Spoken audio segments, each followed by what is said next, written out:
तो जय हिंद बच्चों, लेकर आ चुका मैं आप लोगों के लिए क्लास 9th केमिस्ट्री से आपके पास नया चैप्टर का। बेसिकली आपके पास जो चैप्टर था वो था आपके पास study of the gas laws, और यहाँ पे आपके पास वही है, मेन टॉपिक है। लास्ट वीडियो में बेसिकली मैंने आप लोगों को इंट्रोडक्शन दिया था कि गैस के जो प्रॉपर्टीज़ हैं, जहाँ पे आपको मैंने एक्सप्लेन किया था kinetic theory of gas, basically behaviour properties के बारे में बताया था। और अब सबसे ज़्यादा इंपॉर्टेंट वाला पार्ट आ चुका है, जहाँ पे आज हम डिस्कस करेंगे गैस लॉ के बारे में, राइट। तो द गैस लॉज क्या है उसके बारे में फटाफट यहाँ पे एक बार देख लेते हैं। तो सबसे पहले अगर आप यहाँ पे नोटिस करते हैं, सबसे पहले मैंने यहाँ पे आपके सामने लिख दिया है कि large number of experiments have shown that physical behaviour of a gas can be defined by 3 variables, namely pressure, temperature and volume. ये 3 ऐसे आपके पास वेरिएबल हैं जो गैस के फिजिकल प्रॉपर्टीज के बारे में सारी चीजें बताते हैं। अब वो कौन कौन से फिजिकल प्रॉपर्टीज होंगे, किस तरीके से बताएंगे, उसमें क्या क्या चेंजेस आएंगे इन तीनों वेरिएबल के चेंज होने से, बस भाई इसी को हम क्या कहते हैं, एक तरीके से गैस लॉ कहते हैं। और बेसिकली गैस के प्रॉपर्टीज़ को, बिहेवियर को समझने के लिए हमें इन 3 चीज़ों के बारे में पढ़ना पड़ता है, गैस के ऊपर अप्लाई करके देखना पड़ता है। यहाँ की अगर हम बात करते हैं तो the specific relation between this 3 variables are called gas laws. तो गैस लॉज आपको कुछ और नहीं बल्कि pressure, volume and temperature, yes, ये जो 3 चीज़ें हैं पीवीटी, ये तीनों मिलकर आपस में एक रिलेशन बनाएंगे, कुछ रिश्ता आपको बताएंगे, और उन रिलेशन से हम समझेंगे बहुत अलग अलग चीज़ें जो कि फिजिकल बिहेवियर के बारे में बताएगा ये गैस के। तो उससे अपने को पता चल जाएगा कि हाँ भाई ये रिलेशन है, ये रिलेशन है, और इससे ये होता है, गैस में ये चेंजेस आते हैं। तो वो उन सारी चीज़ों को जब हम पढ़ते हैं तो उसी को कह देते हैं गैस लॉस। मतलब इनके बीच में जब रिलेशन पढ़ेंगे, किसके बढ़ाने से कौन घटेगा कौन बढ़ेगा, तब हम कह देते हैं कि आपके पास गैस लॉ है। आगे देखिएगा, कहा जाता है आइडियल गैस का बेसिकली एक डेफिनेशन है कि एक ऐसा गैस जो बेसिकली ये आपके पास गैस लॉज को एग्जैक्टली फॉलो करता हो, है ना, एग्जैक्टली फॉलो करता हो गैस के लॉज को, उसको हम कहते हैं एक आइडियल गैस। अब गैस के लॉज कौन कौन से हैं, क्या उसके अंदर आता है, वो सारी चीज़ें ऑफकोर्स आपको पढ़नी पड़ेगी, तब जाकर समझ में आएगा कि हम एक आइडियल गैस किसे कहते हैं। तो इस वीडियो में बेसिकली मैं आप लोगों को सिर्फ और सिर्फ एक गैस लॉ के बारे में पढ़ाऊंगा जिसे हम बोलते हैं बॉयल्स लॉ। वैसे तो आपके यहाँ पे 9th क्लास में कम गैस लॉ के बारे में बताया गया है, but in 11th you will study about this in detail basically, right. तो चलिए सबसे पहले हम नेक्स्ट वाले टॉपिक पे पहुँचते हैं, जहाँ पे यहाँ पे हम देखने वाले हैं Boyle's law. Yes, Boyle's law. देखिए ये जो बॉयल्स लॉ है उसकी क्या कहानी है, आपके पास रॉबर्ट बॉयल, आपके पास एक केमिस्ट थे जिन्होंने 1660 में 1660 में बेसिकली फॉर्मुलेट किया था, बताया था relationship between pressure and volume. Yes, pressure and volume, yes, pressure and volume, pressure and volume के बीच में रिलेशन बताया था, प्रेशर एंड वॉल्यूम के बीच में आपके पास रिलेशन बताया था। तो इसमें कहा जाता है जो बॉयल्स लॉ स्टेट करता है, बताता है, क्या बताता है, वही चीज़ हम यहाँ पे देखने जा रहे हैं कि बॉयल्स लॉ के अकॉर्डिंग क्या रिलेशन जो है वो निकल कर आता है। अभी बता दिया, गैस लॉ में हम पढ़ेंगे क्या, रिलेशन पढ़ेंगे, किसके किसके बीच में, प्रेशर, वॉल्यूम एंड टेम्परेचर, इन तीनों चीज़ के बारे में पढ़ेंगे, खत्म बात, ठीक है। चलिए, तो Boyle's law states that the volume of a given mass, I high high, इसका मतलब ये है कि mass of a gas, of course हम यहाँ पे गैस की बात करेंगे और किसी की बात नहीं करेंगे, कि कुछ अमाउंट में आपके पास गैस गिवन है। लेट से, फिर से मेरे पास वही वाला बॉटल है जो लास्ट वीडियो में दिखाया था, ये देखिए, मान लेते हैं इसके अंदर गैस कंप्लीटली फिल्ड है, तो उसका खुद का कुछ ना कुछ वॉल्यूम हो गया और कुछ ना कुछ उसका ऑफकोर्स मास है, कुछ ना कुछ उसका मास है। उसके पार्टिकल्स बेसिक हम उसको मान कर नहीं चलते, वैसे तो होते हैं बहुत छोटे छोटे, लगभग लगभग मासलेस होते हैं, बट जब बहुत सारे पार्टिकल्स मिल जाते हैं तब तो गैस का मास बनता है, और जो कि होता भी है। चलिए आगे की कहानी मैं आप लोगों को समझाता हूँ कि यहाँ पे क्या होने वाला है, उस चीज़ को समझिएगा कि कुछ भी वॉल्यूम होगा जिसका खुद का कुछ ना कुछ मास होगा, वो वॉल्यूम की बात करें, स्पेसिफाई करके बता रहा हूं मैं, वो डायरेक्टली कह रहा हूं, इनवर्सली प्रोपोर्शनल होते हैं to the pressure applied to it at constant at constant temperature, यहाँ पे आपको थोड़ा सा सही करने की ज़रूरत है, ठीक है। यहाँ पे आपके पास टेम्परेचर लिखना है, प्रेशर नहीं लिखना है, क्या लिखना है, कांस्टेंट टेम्परेचर। यस, यहाँ पे आपको लिखना है कांस्टेंट टेम्परेचर, ये कहानी है आपके पास, ठीक है ना, एट कांस्टेंट टेम्परेचर। तो इनका कहना है कि अगर आपने अगर आपने टेम्परेचर को फिक्स रख दिया, कांस्टेंट मतलब फिक्स रख दिया, सेम रख दिया, उसमें कुछ भी चेंज नहीं आ रहा है। जैसे रूम टेम्परेचर यहाँ पे मान लेते हैं कि 20 डिग्री सेल्सियस है, तो हमने यहाँ पे 20 डिग्री सेल्सियस बिल्कुल कंप्लीटली फिक्स रख देंगे। उसके बाद अगर हमने वॉल्यूम और प्रेशर के बीच में रिलेशन देखा तो वो इन्वर्सली प्रोपोर्शनल दिखाएंगे। अब इन्वर्सली प्रोपोर्शनल का क्या मतलब है, सबसे पहले वो समझते हैं। देखिए, इन्वर्सली प्रोपोर्शनल, ठीक है, दो चीज़ें हम समझेंगे, एक तो डायरेक्टली प्रोपोर्शनल भी हम समझेंगे और एक इन्वर्सली प्रोपोर्शनल भी हम समझेंगे, ठीक है ना। पहले हम डायरेक्टली प्रोपोर्शनल को समझते हैं। देखिए, अगर x और y हमारे पास दो वेरिएबल है, डायरेक्टली प्रोपोर्शनल को हम कुछ इस तरह से दिखाते हैं, जिसमें अगर हमने x की वैल्यू 1 लिया तो y की वैल्यू भी कितनी आएगी, 1 आएगी, तो इसकी 1 और 1 आ गया। जब हमने x की वैल्यू 2 लिया तो y की वैल्यू कितना आया, 2 आया, तो 2, 2 आ गया। इसका मतलब आपने एक चीज़ देख रहे हो, अगर मैं x की वैल्यू -1 लेता हूँ, y की वैल्यू भी कितनी आएगी, -1 आएगी, -1 और -1। थोड़ी सी चीज़ को समझने की कोशिश कीजिए, और भी कुछ रिलेशन हो सकता है, बट फिलहाल मैं डायरेक्टली की बात कर रहा हूँ, और साथ में यहाँ पे कुछ पावर भी हो सकता है, वैल्यूज़ अलग आ सकते हैं, नो डाउट। बट मेरा कहने का क्या मतलब, उस चीज़ को समझिएगा कि अगर मैं x की वैल्यू बढ़ा रहा हूँ तो y की वैल्यू भी बढ़ रही है, अगर मैं x की वैल्यू घटा रहा हूं तो y की वैल्यू भी घट रही है। अब यहाँ पे चीज़ों को समझने की जरूरत है कि डायरेक्टली प्रोपोर्शनल का मतलब है अगर एक बढ़ेगा तो दूसरा भी बढ़ेगा और एक घटेगा तो दूसरा भी घटेगा, लेकिन इन्वर्सली में ऐसा नहीं है। अगर x और y आपके पास दो वेरिएबल हैं तो इनके बीच में रिलेशन हम कैसे, कुछ इस तरह से दिखाते हैं, x इज इन्वर्सली, देखिए ये ना प्रोपोर्शनल का साइन है। अब ये प्रोपोर्शनल का साइन जो है वो डायरेक्टली भी हो सकता है और इन्वर्सली भी हो सकता है, दैट विल डिपेंड कि आप इसको लिख कैसे रहे हैं। अगर आपको डायरेक्टली प्रोपोर्शनल करवाना है तो जिस भी क्वांटिटी के डायरेक्टली प्रोपोर्शनल करवाना है उसको आपको न्यूमरेटर में रखना पड़ेगा, ऊपर रखना पड़ेगा, और नीचे तो हमेशा 1 होता है, कोई टेंशन वाली बात नहीं है। लेकिन जब आपको इन्वर्सली प्रोपोर्शनल करवाना होता है तो आपको 1 अपॉन में उसको रखना होता है जिस क्वांटिटी का आप इन्वर्सली प्रोपोर्शनल करवाना चाहते हैं, और कुछ नहीं। बस इतनी सी बात आपको समझना है, सिर्फ और सिर्फ आपको इतनी सी बात समझना है और कुछ नहीं, ठीक है, इतनी बात, ठीक है। चलिए, तो x क्या होगा आपके पास, inversely proportional to 1 upon y, inversely proportional to 1 upon y। अब यहाँ से हम कह सकते हैं कि अगर x की वैल्यू बढ़ेगा, यस, तो y की वैल्यू घटेगा। इन्वर्सली प्रोपोर्शनल में यही चीज़ खास है आपके पास। एग्जाम्पल दे देते हैं, मान लेते हैं इसको इक्वल टू थोड़ी देर के लिए और 1 अपॉन में y कर दिया, ठीक है ना, इतनी बात समझ में आ गई। चलिए, अब यहाँ पे क्या आएगा उस चीज़ को समझने की ज़रूरत है। यहाँ पे देखिए, कभी भी ये वाला प्रोपोर्शनल का साइन हटता है ना तो कांस्टेंट आता है इंटू में, तो के यहाँ पे लिखने के बजाय ऊपर मल्टीप्लाई कर दूंगा 1 से, तो के बन जाएगा। ये वैल्यू तो फिक्स है, तो इससे कुछ भी फर्क नहीं पड़ेगा। वेरिएबल हमारे पास x और y है। देखिएगा, अगर मैंने x की वैल्यू 10 लिया है ना, इस वाले कांस्टेंट को थोड़ी देर के लिए आप 1 मान लीजिए, ताकि कोई टेंशन ना हो, कांस्टेंट की वजह से आप कंफ्यूज ना हो जाए, ठीक है ना। 1 मान लीजिए उसको, मैंने उसको क्या कर लिया, 1 मान लिया। अब x की वैल्यू की जगह मैं y की वैल्यू लेता हूँ ताकि आप इजीली सॉल्व कर पाएँ, ठीक है ना। y की वैल्यू मैंने 10 ले लिया। अब देखिए x, अगर मैं y की जगह पे 10 रखता हूँ तो x की वैल्यू कितना आया, 0.1। अब मैं y की वैल्यू 100 लेता हूँ, तो अब अगर x की वैल्यू सॉल्व कीजिए 1 अपॉन में 100 तो कितना आ जाएगा, 0.01। अब चीज़ों को समझिएगा, जब मैंने y की वैल्यू 10 लिया तो x की वैल्यू 0.1 आया।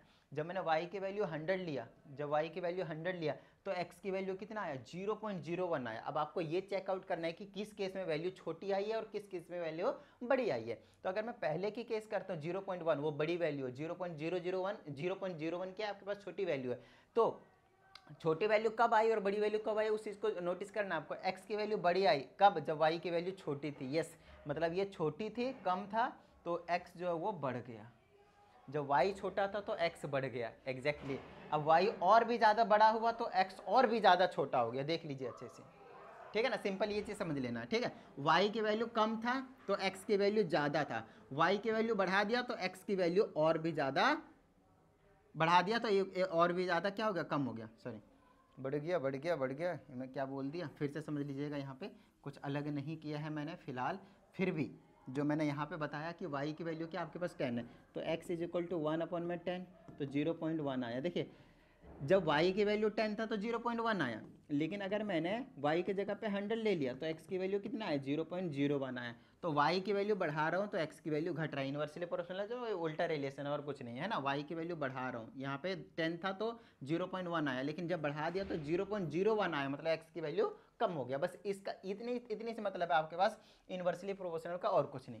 समझ में आ जाती है इतनी बात, ठीक है। तो वापस यहाँ पे आते हैं कि ये जो स्टेटमेंट है इसका कहने का क्या मतलब है।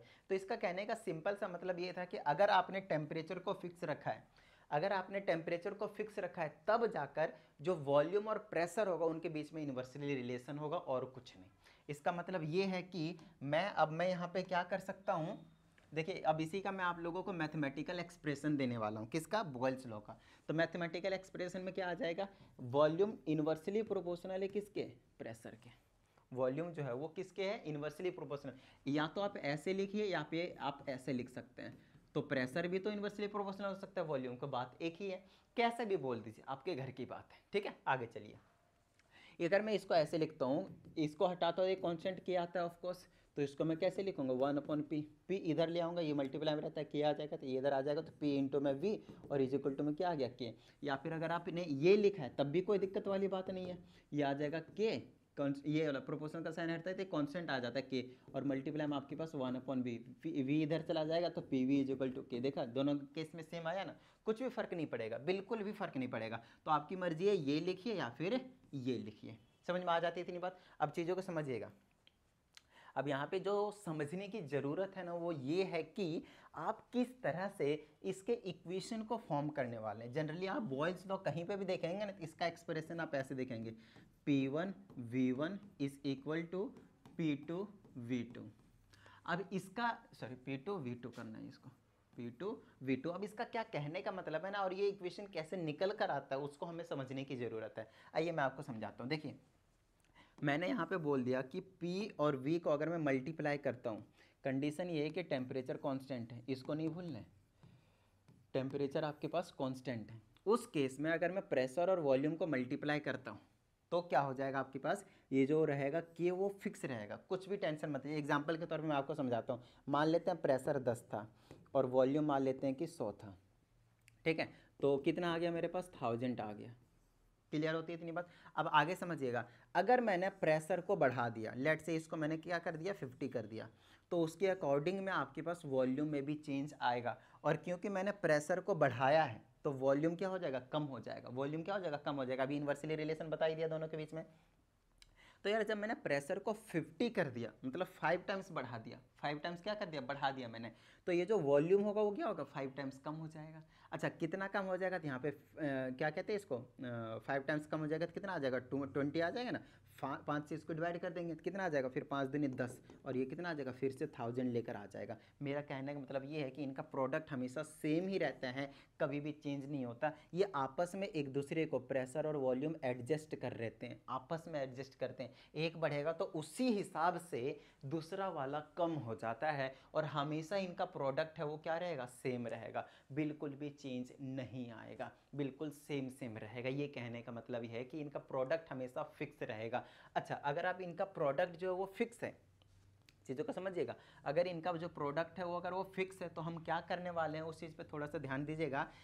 इसको मैं ऐसे लिख सकता हूँ कि भैया अगर हमारे पास P1 और V1 स्टार्टिंग के केस में फिक्स था, बाद में प्रेशर को मैंने P2 कर दिया, तो वॉल्यूम में भी तो कुछ चेंज आया होगा, और वॉल्यूम क्या बना दिया होगा आपके पास, V2 बना दिया होगा। लेकिन लेकिन लेकिन इन दोनों का प्रोडक्ट हमेशा आपस में क्या होंगे, वो इक्वल आएंगे, सेम सेम आएंगे। जैसे 1000 आया वापस 1000 आया, तो मैं कुछ भी चेंज करूँ आपस में खुद एडजस्ट कर लेते हैं। तो ये भी कह सकता हूँ। आगे मैंने बोल दिया कि P3 V3 तो वो भी इसके इक्वल हो सकता है। मैंने बोल दिया P4 V4 तो ये भी आपस में इक्वल हो सकता है, उससे कुछ भी टेंशन वाली बात नहीं है। और ऐसे करके हम चलते चले जाएंगे। कॉन्सेंट का कहने का एक्चुअल मतलब यही होता है, कॉन्सेंट का एक्चुअल कहने का जो मतलब होता है वो यही होता है। जनरली हम 3/4 की बात नहीं करेंगे, और जो बेसिकली हम यूज़ करेंगे वो ये दोनों यूज़ करेंगे। P1 V1 is equal to P2 V2, P1 V1 is equal to P2 V2। So this is the equation for Boyle's law, जो कि बहुत बहुत बहुत ही ज़्यादा इम्पॉर्टेंट है, जो कि बहुत बहुत बहुत ही ज़्यादा इम्पॉर्टेंट है। बताइए किस तरह की कोई प्रॉब्लम क्लियर होती है। अच्छा, सिर्फ और सिर्फ मैं इसी इक्वेशन के बेस्ड में अभी आपको क्या करवाने वाला हूँ, न्यूमेरिकल्स करवाने वाला हूँ। बट बिफोर दैट एक बार ग्राफिकल रिप्रेजेंटेशन भी देख लेते हैं, बहुत ज़्यादा इंपॉर्टेंट है, ठीक है ना। तो देखिए अब यहाँ पे हमारे पास ग्राफिकल रिप्रेजेंटेशन आ गया। देखिए ग्राफिकल रिप्रेजेंटेशन सिंपल है, अगर आप नोटिस करें तो आपको एक चीज़ पता चल गया कि प्रेशर जो है वो डायरेक्टली इन्वर्सली प्रोपोर्शनल है वॉल्यूम के। तो अच्छा, अगर मैं जब ये अगर मैं ऐसे रखता हूँ और इधर वाले क्वांटिटी और इधर वाले क्वांटिटी के बीच में, जैसे मैंने ऐसे बोला x is directly proportional to y, तो जब आप इसका ग्राफ बनाएंगे ना तो हमेशा ऐसे बनाएंगे, ठीक है ना, हमेशा यूनिफॉर्म वाला डायरेक्टली प्रोपोर्शनल टू। तो उसी तरह से अगर ये P है, इसको ये क्वांटिटी मान लिया, इसको डायरेक्टली बोल दीजिए, और अगर मैं ये पूरा बोल दूँ 1 मैं V को मान लीजिए, इसको x बोला और इस पूरे को मैंने y बोल दिया, तो यही तो ग्राफ निकल के आएगा। तो मैं अगर मैं ग्राफ बनाता हूँ ऐसे करके, दो ग्राफ बनते हैं, इसको ध्यान से समझिएगा। मान लीजिए y एक्सिस में प्रेशर ले लिया और x एक्सिस में 1/v ले लिया, मैंने पूरा ले लिया है, तो इनके बीच का जो ग्राफ निकल कर आएगा वो ये आएगा, यूनिफॉर्म वाला, डायरेक्टली प्रोपोर्शनल वाला। लेकिन अगर आपने इसको हटा देते हैं, अगर आपने कुछ ऐसी कहानी कर दी है, यस, अगर आपने कुछ ऐसी कहानी कर दी है, ये प्रेशर और यहाँ पे सिर्फ और सिर्फ वॉल्यूम लिया है, हाई हाई हाई हाई, अगर आपने यहाँ पे प्रेशर और अगर यहाँ पे वॉल्यूम, अच्छा कई बार बच्चे कंफ्यूज रहते हैं, सर 1/v यहाँ ले, p यहाँ ले, v यहाँ ले या p यहाँ ले, हमारी देखिए मर्जी आपकी है, कहीं भी लीजिए, कोई टेंशन वाली बात नहीं है। वैसे इंडिपेंडेंट वेरिएबल वाली चीज़ें रहती हैं, बट यहाँ पे कोई टेंशन वाली बात नहीं, कोई इंडिपेंडेंट की बात नहीं, इंडिपेंडेंट की। यहाँ पे आप डायरेक्टली लिख सकते हैं v यहाँ पे, p यहाँ पे, है ना, p यहाँ पे, v यहाँ पे, घर की बात है। तो अब बात आती है, अगर मैं p और v के बीच में अगर मैंने ये वाला ग्राफ बना दिया ना, तो ये हो जाएगा गलत। अब क्यों गलत होगा, उस चीज़ पे थोड़ा सा हम फोकस करने की कोशिश करते हैं। देखिए क्यों होगा, क्योंकि प्रेशर और जो वॉल्यूम है आपके पास वो सेम रेशियो में थोड़ी बढ़ रहे हैं। देखिए ये वाला जब भी ग्राफ बनाते हैं तो इसका मतलब होता है, इसका अगर 1 है तो इसका भी 1 है, इसलिए इसका ग्राफ यहाँ पे आता है, इसका अगर 2 है तो इसका भी 2 है, ऐसे करके आते हैं, तब यहाँ पे आता है, इसका अगर 3 है तो इसका भी 3 होगा, और ऐसे करके हम ज्वाइन कर देते हैं तो एक स्ट्रेट लाइन निकल कर आ जाता है। लेकिन आपको बता दिया ये प्रेशर है और ये वॉल्यूम है, यहाँ पे देखिएगा डायरेक्टली क्यों आया, क्योंकि P और ये 1/v पूरा है, तो वो वापिस डायरेक्टली प्रोपोर्शनल को फॉलो कर लेता है। लेकिन जब हम सिर्फ P और सिर्फ V की बात करते हैं तो प्रेशर बढ़ाते हैं, तब तो वॉल्यूम तो कम होता है, तो जब ये वाला बढ़ रहा होगा तो ये क्या हो रहा होगा, आपके पास कम हो रहा होगा, ये जब कम हो रहा होगा तो ये क्या हो रहा होगा, बढ़ रहा होगा। तो इनका जो ग्राफ निकल कर आता है वो कुछ इस तरह का होता है, अभी हम दिखाते हैं कि किस तरह का होता है। तो इनका जो ग्राफ होता है वो कुछ इस तरह का होता है, यस। अब इस वाले ग्राफ को आपको चेकआउट कर लेना है प्रेशर और वॉल्यूम के बीच में। ये है ग्राफ, देखिए यहाँ पे देखिए, अगर मैंने प्रेशर को यहाँ पे बोला, देखिए ये वाला प्रेशर अभी मैक्सिमम पॉइंट पे है यहाँ पे, तो इस वाले अगर पॉइंट की बात करते हो तो प्रेशर इतना है, मान लीजिए 10 है एग्जांपल के तौर पे, और वहीं पे वॉल्यूम देखेगा सिंपल कितना मिलेगा, 1 मिलेगा। प्रेशर 10 है लेकिन वॉल्यूम क्या आपके पास 1 है, सिंपल 1 है, ये एक्स एक्सिस में वॉल्यूम ले रखा है मैंने, समझ में आती है इतनी बात। अब आगे देखिएगा, अगर मैंने यहाँ पे 2 कर दिया तो प्रेशर कितना हो रहा होगा, यहाँ के आसपास आ रहा होगा, 9 आ रहा होगा एग्जाम्पल के तौर पे। अगर मैंने इसको 3 कर दिया तो ये देखिए ये बढ़ा रहा हूँ तो ये प्रेशर क्या हो रहा है, कम हो रहा है। अगर मैं प्रेशर अगर मैं इधर कम करता चला जाऊँगा इस तरीके से तो वॉल्यूम जो बढ़ता चला जाएगा। देखिए प्रेशर कम करता जा रहा हूँ ऐसे करके तो वॉल्यूम बढ़ता चला जा रहा है, दोनों के बीच में इन्वर्सली रिलेशन को दिखा रहा है। अब 1 2 3 4 5 6 7 8 9 10 ऐसे करके आप रिप्रेजेंट कर सकते हैं, कोई टेंशन वाली बात नहीं है। क्या बात समझ में आती है इतनी, ठीक है।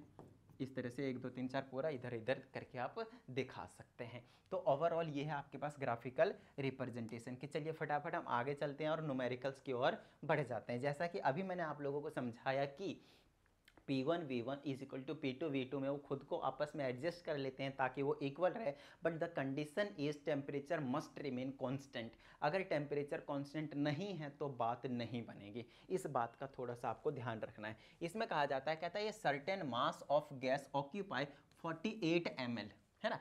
तो कुछ ना कुछ गैस है जिसका खुद का कुछ ना कुछ मास है, लेकिन वो जो आपके पास वॉल्यूम को ऑक्यूपाई कर रहा है वो 48 ml है, तो मैंने इसको V1 कह दिया, है ना, पहला वाला वॉल्यूम जो है। उसके बाद कहा जाता है at a pressure 720 mm of Hg, तो प्रेशर की यूनिट मैंने बता दिया है। तो इनिशियली इसका 720 mm ऑफ Hg इसका प्रेशर है, मतलब इनिशियल केस है ये, जहाँ पे मान लीजिए एक बॉटल है जिसमें 48 ml गैस है और उसका प्रेशर है 720 mm ऑफ Hg, है ना। mm ऑफ Hg प्रेशर वाले चैप्टर फिजिक्स में सारे तरह के यूनिट को मैंने क्लियर करवा दिया है कि कौन कौन से यूनिट होते हैं और किनके किसके बीच में क्या रिलेशन होते हैं। तो प्लीज़ फिजिक्स वाले जाके वहाँ पे प्रेशर वाला जो आपके पास चैप्टर था उसमें मैंने यूनिट के सारी चीज़ें बता दी है, तो उनको एक बार देख लीजिएगा किस तरह से आपके पास रिलेशन बनाते हैं सारे के सारे। और यहाँ पे mm ऑफ Hg कंफ्यूज नहीं होना, प्रेशर मेजर करने के लिए यूनिट है और कुछ नहीं है, ठीक है ना। चलिए, तो V1 is equal to 48 ml है और जो P1 है वो आपके पास 720 mm ऑफ Hg है। ये आपके पास इनिशियल केस है, ये आपके पास इनिशियल केस है कि स्टार्टिंग में ऐसा था। अब मैं क्या करूँगा, इसमें कुछ चेंज ला सकता हूँ, जैसा कि अभी मैंने आपको चेंज करके दिखाया था। अगर मैंने इसको चेंज कर दिया तो ये बढ़ाना पड़ेगा, अगर ये बढ़ गया तो ये कम करना पड़ेगा, खत्म बात। पी और वी के बीच में क्या रिलेशन है, ऐसा मैंने क्यों बताया, क्योंकि टेम्परेचर कांस्टेंट है, मतलब 100% ये बॉयल्स लॉ को फॉलो करेंगे। और क्योंकि हम अभी बॉयल्स लॉ ही पढ़ रहे हैं तो ऑफकोर्स आपको दिमाग इधर उधर लेके जाने की जरूरत है नहीं। जब चार्ल्स लॉ कराऊंगा तब थोड़ा सा दिमाग में से सोचने की जरूरत पड़ेगी, जब गैस इक्वेशन कराऊंगा तब थोड़ी सी और सोचने की जरूरत पड़ेगी, और वो नेक्स्ट वीडियो में हम बहुत अच्छे तरीके से कवर कर लेंगे। चलिए, 720 ऑफ mm ऑफ Hg की बात कर ली है, इनिशियल केस बता दिया। अब फाइनल वाले केस पे आते हैं, है ना, फाइनल वाले केस पे। तो फाइनल वाले अगर मैं केस की बात करता हूँ तो इसमें क्या आता है वो चेकआउट कीजिए। कहता है व्हाट इज द वॉल्यूम, अब कहता है अब कौन सा वॉल्यूम होगा नहीं पता, when the pressure is increased by 960 mm, है ना, 2 बाई नहीं 2, तो 960 mm of Hg, mm of Hg। कहता है अब हमने क्या कर दिया, प्रेशर को इंक्रीज कर दिया। पहले प्रेशर कितना था 720 mm ऑफ Hg, अब प्रेशर क्या होगा 960 mm ऑफ Hg। इसका मतलब ये है कि पहले जो प्रेशर था वो कम था, अब जो प्रेशर है वो बढ़ा दिया। अच्छा, प्रेशर अगर हमने बढ़ा दिया तो वॉल्यूम क्या होना चाहिए 100% कम होना चाहिए। और अगर मैं बॉयल्स लॉ की इक्वेशन को लगाता हूं तो 100% हमारे पास जो V2 होगा वो निकल कर आएगा कम। किससे कम निकल कर आएगा, ये जो आपके पास 48 ml है उससे। समझ में आ जाती है इतनी बात। चलिए, तो इक्वेशन क्या है आपके पास, सिंपल वाला बच्चों की तरह वाला है ना। यहाँ पे हम ले लेंगे P1 V1 और इज इक्वल टू में P2 V2। आपको सारी चीज़ें पता है, P1 की जगह रख दीजिए कितना है 720 है ना, 720 है। उसके बाद V1 के जगह पे 48 है और इक्वल टू में P2 की जगह पे 960 है और मल्टीप्लाई में V2 नहीं पता, V2 आपको निकालना है। तो V2 निकालने के लिए ये मल्टीप्लाई में, तो इसको आप डिवाइड में भेज देंगे। So V2 will be equal to this quantity 720 multiplied by 48 और डिवाइडेड बाय में आपके पास आ जाएगा ये 960 डिवाइड में, तो आप यहाँ पे लिख देंगे 960। बताइए किसी तरह की कोई प्रॉब्लम नहीं ना, बिल्कुल सिंपल सिंपल है। आइए इसको काटा पीटी करते हैं, 0 0 गुड़ा दीजिए, 24 तिया 72 और 24 चौक 96, 12 चौक 48, 12 तिया 36। So V2 will be equal to 36 ml। मैंने बताया था ना कि वॉल्यूम क्या हो जाएगा, कम हो जाएगा, क्योंकि बॉयल्स लॉ के रिलेशन से हमें वैसे ही पता चल जाता है छोटी छोटी चीज़ें, है ना। बताइए भाई किसी तरह की कोई प्रॉब्लम, बताइए किस तरह की कोई प्रॉब्लम। इसका मतलब ये है कि जब हम प्रेशर बढ़ा देंगे तो वॉल्यूम क्या हो जाएगा, कम हो गया, है ना, नॉर्मल सी बात है। चलिए नेक्स्ट न्यूमेरिकल के पास चलते हैं। सेम क्वेश्चन है आपके पास, ज़्यादा स्टार्टिंग में ऑफकोर्स ज़्यादा तगड़े तगड़े क्वेश्चन तो आपके पास वैसे भी नहीं है। देखिएगा इसमें कहा जाता है ये gas occupies 1200 litres at 2 ATM। तो स्टार्टिंग केस का बता दिया ना कि 1200 लीटर है आपके पास, 1200 लीटर है आपके पास, 1200 लीटर है। और कितना प्रेशर है आपके पास, P1 है, 2 ATM है। ATM भी आपके पास क्या प्रेशर मेजर करने की यूनिट है। कहता है what pressure must be applied it for to occupy 60 litre at the same temperature. फिर से टेम्परेचर सेम रख दिया, मतलब बॉयल्स लॉ की बात कर रहा है, टेम्परेचर कौन सा है मतलब बॉयल्स लॉ की बात कर रहे हैं, ठीक है ना। कहता है कितना प्रेशर लगाना पड़ेगा कि जो उसका वॉल्यूम होगा वो कितना हो जाएगा 60 लीटर हो जाएगा। अब छोटी सी चीज़ देखिए, पहले वॉल्यूम इतना था, अब उसको हम प्रेशर बढ़ाएंगे तभी तो उसका वॉल्यूम कम करके 60 लीटर तक ला पाएंगे। मतलब 100%, पहले प्रेशर 2 ATM था, अब प्रेशर ये ज़्यादा निकल कर आएगा। तो दिमाग में तुरंत ये चीज़ पता चल जानी चाहिए कि इन्वर्सली रिलेशन है, तुरंत निकाल देंगे। फॉर्मूला लगा दीजिए P1 V1 is equal to P2 V2। P1 के जगह पे आपके पास 2 ATM है, V1 के जगह पे 1200 लीटर है और इक्वल टू में P2 नहीं पता वही निकालने का है और मल्टीप्लाई में V2 की जगह पे 60 लीटर लाना है, बनाना है। अभी मैं यूनिट हटा देता हूँ, ठीक है ना, अभी मैं यूनिट हटा देता हूँ। क्योंकि यूनिट सेम है, ध्यान रखना। ये भी रहता है कई बार क्वेश्चन में, यूनिट चेंज करके रखते हैं, नहीं, आपको यूनिट सेम रखना है, तब जाकर यहाँ पे वैल्यू पुट करनी है। दोनों वॉल्यूम लीटर में थे, अच्छी बात है, किसी में भी वो सेम होनी चाहिए, ठीक है ना। उसके बाद प्रेशर एटीएम में निकल कर आएगा जो भी आएगा, तो ये 60 डिवाइड में भेज दूंगा तो ये आ जाएगा 2 × 1200 और डिवाइडेड में आ जाएगा 60 और इक्वल टू में आ जाएगा P2। इससे ये कैंसिल कर दीजिए, 6 दूना 12, 20 दूना 40, तो प्रेशर कितना हो जाएगा 40 ATM। तो ATM में ही लिखेंगे आप प्रेशर, इस बात का भी ध्यान रखना है आपको। बताइए भाई, किसी तरह की कोई प्रॉब्लम? बिल्कुल छोटी छोटी सी चीज़ें, कहीं कोई बड़ी चीज़ नहीं है ना। चलिए, तो ये हो गया आपके पास सेकंड वाला न्यूमेरिकल। चलिए थर्ड वाले न्यूमेरिकल के पास चलते हैं हम। और यहाँ पे अगर आप नोटिस करें तो कहा जाता है eight constant temperature A gas is at a pressure of 1200 mm of Hg। तो एक गैस की बात कर रहे हैं कोई सा भी जिसका प्रेशर है, मतलब इनिशियल प्रेशर मैं बोल दूंगा 1200 mm ऑफ Hg है, 1200 mm ऑफ Hg है। दूसरा कहता है at what pressure will it volume decrease by 25%। अब इसमें ये कहा जाता है, देखिएगा अब यहाँ पे आपके पास डायरेक्टली वॉल्यूम नहीं गिवन है, लेकिन हमसे ये जरूर कहा गया है कि हम ऐसा क्या करें, हम कितना प्रेशर ला दें कि इसका जो वॉल्यूम है वो पहले वाले से 25% डिक्रीज हो जाएगा। बस ये कहानी है आपके पास। अब चीज़ों को समझिएगा, पहला वाला प्रेशर P1 है इतना, अब दूसरा वाला प्रेशर कितना हम इंक्रीज करना पड़ेगा। ऑफ कोर्स बिना इंक्रीज किए वॉल्यूम जो है वो 25% से डिक्रीज नहीं हो सकता। तो वो हो गया P2 जो हमें क्या करना है, निकालना है। अब देखिएगा चीज़ों को समझिएगा, वॉल्यूम के बारे में थोड़ा सा यहाँ पे कंफ्यूज करने की कोशिश की है, लेकिन आपको कंफ्यूज नहीं होना, बिल्कुल सिंपली समझेंगे हम क्वेश्चन को, ठीक है। देखिए कैसे समझते हैं हम, समझते हैं। कहता है एट व्हाट प्रेशर, कहता है किस प्रेशर पे हमें विल इट्स वॉल्यूम डिक्रीज, इसका वॉल्यूम कम हो जाएगा। तो यार पहले का कुछ वॉल्यूम पता होना चाहिए ना, तभी तो उसका 25% कम करेंगे। अच्छा नहीं पता, मान लीजिए let initial volume is equal to x, कुछ भी उसमें मान लीजिए यूनिट में कुछ गिवन भी नहीं है आपके पास, तो मान लेते हैं लीटर, मर्जी आपकी है, x लीटर या फिर क्यूबिक मीटर या फिर सेंटीमीटर क्यूब, कुछ भी मान लीजिए, घर की बात है, ये मैंने लीटर में ले लिया, ठीक है ना। आगे चलिए। अच्छा अब ये वॉल्यूम लाइन इनिशियल वाला। अच्छा बाद में क्या कहता है, वॉल्यूम कम हो जाएगा, तो ये हो गया आपके पास V1 के जगह क्या लेंगे आप, x लीटर लेंगे। लेकिन V2 क्या होना चाहिए, V2 की कंडीशन है कि पहले जितना था उसमें से 25% कम हो जाएगा। मतलब अगर पहले 100 लीटर था तो अब वो 75 लीटर बचेगा, क्योंकि 25 लीटर मतलब 25% कम हो जाएगा। उसी तरह से अगर ये मान लेते हैं कि 1000 था, तो 1000 का 25% 25/100 कर देंगे तुरंत, इससे ये चला जाएगा 25, 250 हो जाएगा, है ना, 250। तो ये वाला 250 हो जाएगा, 25%, 250 कम हो जाएगा, सॉरी 250 कम हो जाएगा, 750 बचेगा। इस चीज़ को थोड़ा सा फोकस करके समझना है। अब इसको हम ऐसे भी समझ सकते हैं, इस वाली चीज़ को ना हम ऐसे भी समझ सकते हैं। आइए मैं आपको समझाता हूँ कि इन्होंने बोला है कि 25% जो वॉल्यूम है वो कम हो जाएगा, इसका मतलब मैं ये कह सकता हूँ कि 75% वॉल्यूम बच जाएगा। नहीं आया समझ? आइए मैं आपको समझाता हूँ। पहले जितना वॉल्यूम था उसका 25% हमें कम करना है, तो इसी वाले वॉल्यूम में से इसी का ही 25% कम कर दीजिए, या फिर आप इसी वाले वॉल्यूम का 75% निकाल दीजिए। समझ रहे हैं मेरी बात को? 75% बच गया, देख लीजिए 75% ऑफ x। देखिए V2 को क्या कहूँगा मैं, या तो मैं ये कह सकता हूँ कि x में से हटा दूंगा 25%, ऑफकोर्स 75% ही तो बचा ना, तो मैंने डायरेक्टली लिख दिया कि V2 जो होगा वो कितना होगा, 75% ऑफ x। आप ऐसे भी कर सकते हैं, V2 को आप ऐसे भी लिख सकते हैं, x में से माइनस कर दीजिए क्या, 25% ऑफ x। चलिए इसको सॉल्व कर लीजिए या फिर इसको सॉल्व कर लीजिए, आपको मिलेंगे सेम चीज़, आपको मिलेंगे सेम चीज़, ठीक है ना। चलिए आपकी मर्जी है, चेकआउट कर लीजिएगा क्या आपको पसंद है, उसके हिसाब से आप सॉल्व कर लीजिएगा। मैं इसको कंसिडर कर लेता हूँ, क्या आ जाएगा 75/100 और मल्टीप्लाइड बाय में क्या आ जाएगा x, है ना। पता है ना परसेंटेज कैसे निकालते हैं, बस परसेंट के नीचे के बदले में नीचे 100 लगा दीजिए और कुछ नहीं, है ना। 25 से काट दीजिए 3 बार में, ये 4 बार में, कितना आ जाएगा 3/4 टाइम्स x।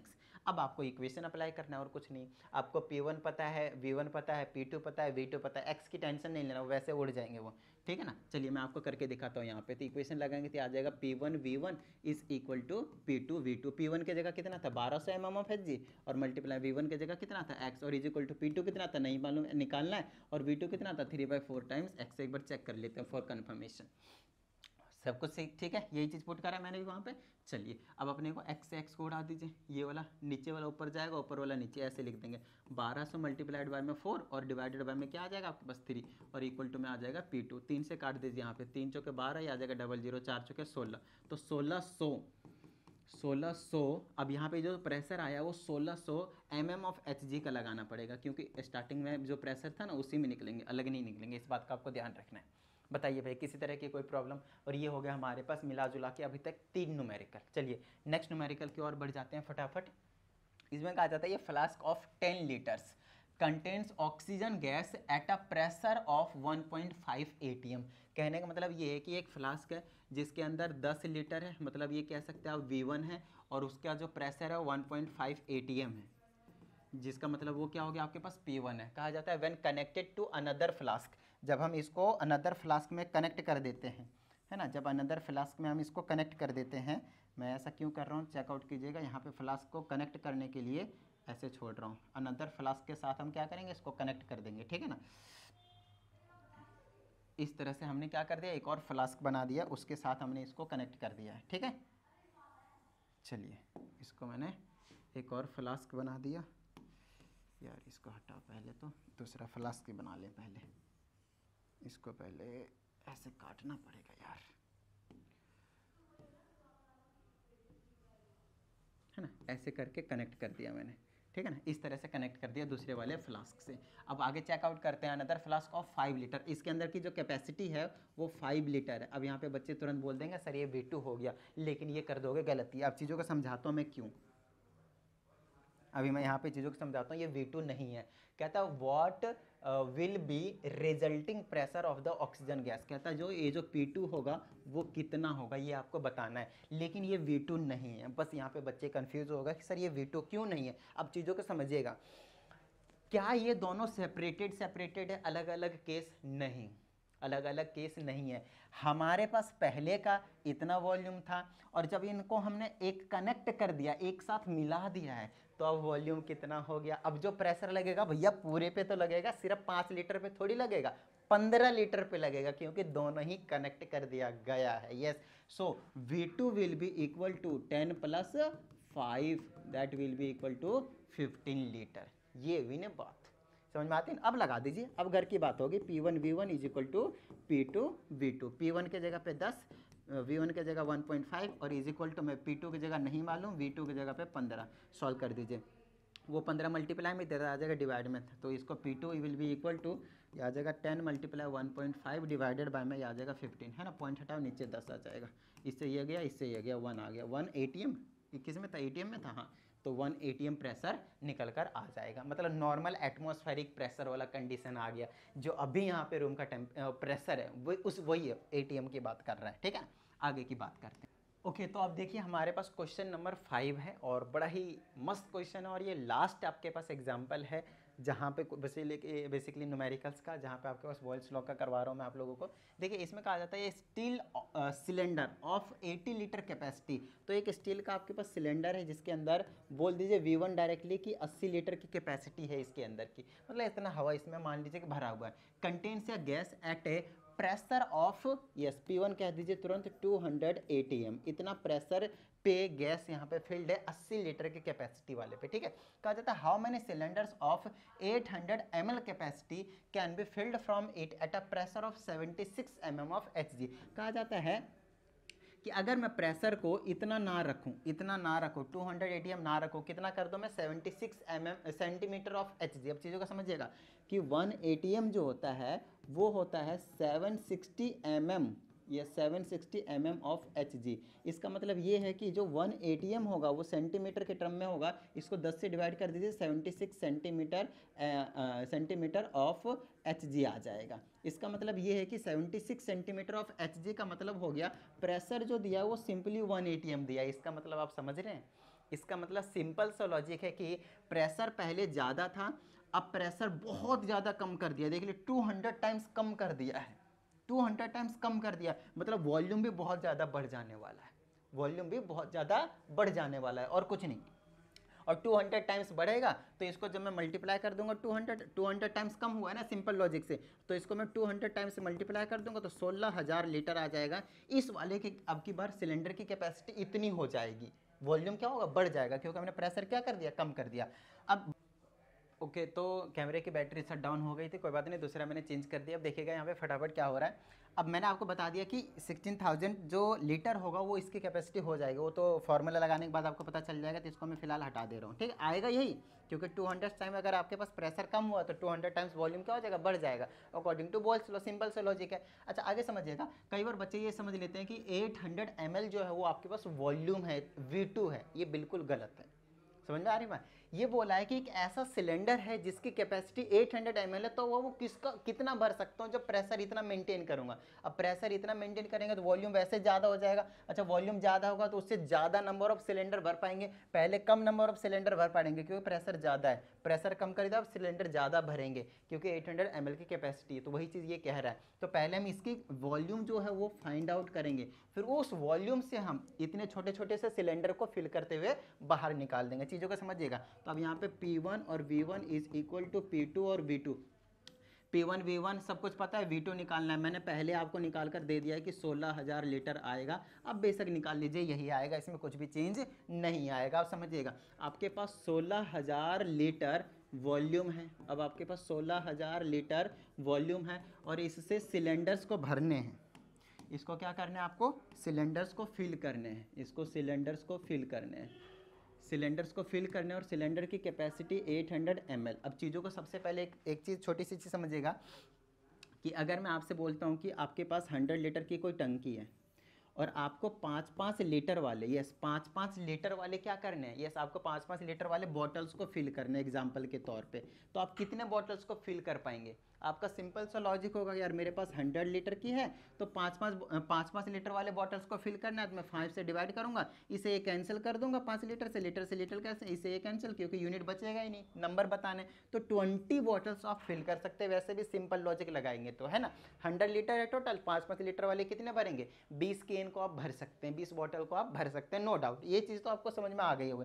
सेम काम यहाँ करना है कि आपकी बार आपके पास 16,000 लीटर है गैस भरा हुआ है और 800 ml वाले, सबसे पहले तो आप यूनिट सेम कीजिए, या तो इसको आप ml में कर दीजिए या तो आप इसको आप लीटर में कर दीजिए। मैं इसको ml में करना चाहूँगा तो ये आ जाएगा 16,000 में 1 लीटर में 1000 ml, तो हम 1000 से और इसको मल्टीप्लाई कर देंगे भाई, समझ में आती है बात, 1000 से और ज़्यादा ml में मल्टीप्लाई कर देंगे तो कितना आ जाएगा, 16, 1 2 3 4 5 6 इतना ml आ जाएगा। तो अब आप बताइए कि नंबर ऑफ सिलेंडर कितने भरे जाएंगे, number of cylinders that can be filled, है ना, number of cylinders that can be filled will be equal to this volume, बोले तो 16, 1 2 3 4 5 6 0 और डिवाइडेड बाय में आपके पास क्या आ जाएंगे, ये वाला कितना आ गया आपके पास 800 ml, ये आ जाएगा 800, ऊपर भी ml से कट जाएगा, 2 जीरो से 2 जीरो कट जाएगा, 8 दूना 16 कट जाएगा, 2 और 1 2 3 4 जीरो बचेंगे, मतलब 20,000 सिलेंडर को आप जो है वो भर सकते हैं अगर आपने प्रेशर 1 ATM मैनेज कर दिया, 76 centimetre of mm of Hg को अगर आपने 76 सेंटीमीटर ऑफ Hg को अगर आपने मेंटेन करा है तो। ये कहानी थी आपके पास क्वेश्चन नंबर 5 की। आई होप आप लोगों को मज़ा आया होगा, फील आया होगा। पहले एक चीज़ अगर नोट डाउन करनी है तो फटाफट देख लीजिए, ये था, उससे पहले ये था, फिर ये था, फिर ये था, फिर ये था, फिर ये था, फिर ये था, फिर ये था, फिर ये था, फिर ये था, और फिर क्या था, बॉयल्स लॉ से पहले आपके पास गैस लॉ वाली ये स्टेटमेंट थी और इससे पहले और कुछ नहीं है। तो आई होप आप लोगों को मज़ा आया होगा, फील आ गया होगा, सब कुछ समझ में आ गया होगा। अगर आ गया तो फटाफट वेट किसका कर रहे हो, फटाफट शेयर कर दो, आग लगा दो, मज़ा सा आ गया होगा, फील आ गया होगा, आई होप, मुझे ऐसा लगता है, आई थिंक सो, बट ठीक है, नहीं भी आया होगा तो कोई टेंशन लेने की जरूरत नहीं है। जहाँ पे जो भी डाउट हो तो आप प्लीज़ कमेंट करके बताएं, उसका भी समाधान हम निकाल देंगे। तो चलिए फटाफट आप लोगों का जो काम रहता है, वीडियो को लाइक कर दीजिए, साथ ही अगर आप इस चैनल पे एक नए स्टूडेंट, चैनल को सब्सक्राइब करके बेल आइकन को प्रेस कर लीजिएगा। मिलते हैं अगली वीडियो में, प्रैक्टिस करते रहिएगा। जय हिंद।